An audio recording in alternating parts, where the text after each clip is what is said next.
sala da fonte é a mesma chuva que cai sobre a terra. Então por que tanta fome, guerra, ganância e miséria? O sol aquece os dois lados da montanha e a tudo sempre com sua luz intensa, independente de raças, ideologias ou crenças. Se somos todos um, se somos um com todos, se somos todos filhos de um mesmo Pai, então por que não há paz?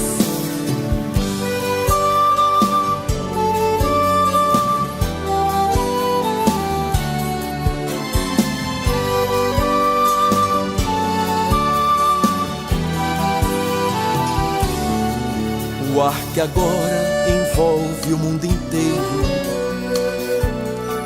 é o mesmo ar que corre no seu peito. Então pra que preconceitos e todo esse apego ao dinheiro? O chão que acolhe a todas as sementes é o mesmo chão onde se enterra tanta gente.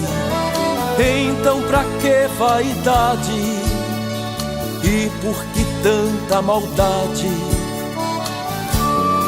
Se somos todos um, se somos um com todos, se somos todos filhos de um mesmo Pai, então por que não há paz?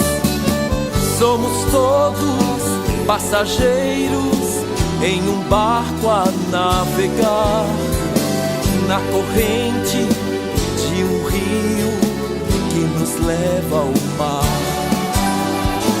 Companheiros de viagem vindos de um mesmo cais, de passagem pela vida que nos leva ao Pai.